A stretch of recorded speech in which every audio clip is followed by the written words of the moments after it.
Hello, bachcho. Let's read the question. The question says the mean life of a radioactive substance are 1620 years and 405 years for beta emission respectively.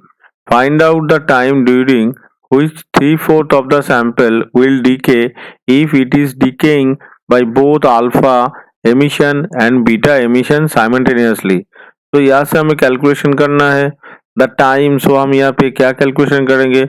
Late at some time instant T the number of the atom of the radioactive substance is N. हम क्या करेंगे? हम पहले some instant at T, suppose इस time में हम क्या करेंगे? द नंबर ऑफ एटम का हम ले लेते.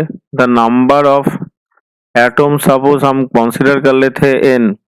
अभी क्या है? The decay, it may decay either alpha emission or beta emission, so we can write minus dn by dt.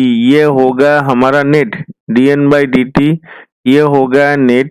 ये हमारा साइमल्टेनियसली अल्फा डीके और बीटा डीके का कॉम्बिनेशन होगा. तो हम यहाँ से लिख सकते हैं अल्फा और बीटा के सम से इसको लिख सकते हैं.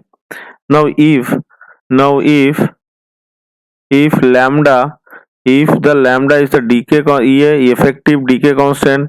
suppose lambda is effective decay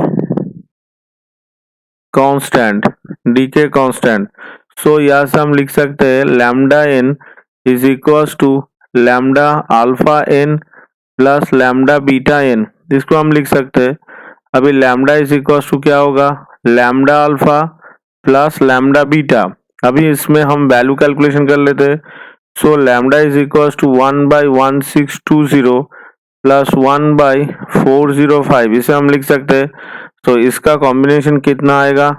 1/324 years inverse ये आ जाएगा.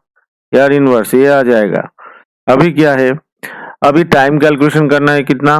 The during which the 3/4 of the sample will decay. तो 3/4 अगर डीके हो जाएगा तो रिमेनिंग कितना रह जाएगा?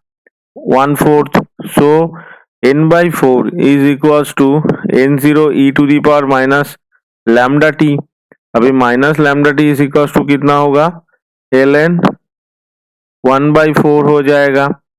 So 1/324 into T is equals to कितना आएगा? ln 1/4 का वैल्यू कितना होगा? इसका वैल्यू हमारा आ जाएगा यहाँ से आ जाएगा 1.386.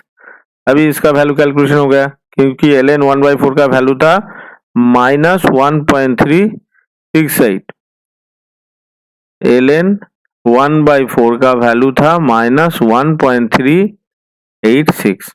तो ये हो गया. तो यहाँ से अगर हम टी को कैलकुलेशन करेंगे तो टी का वैल्यू निकल के आएगा 449 years. So the required time is 449 years. Hope you all understood it well. Best of luck. Thank you.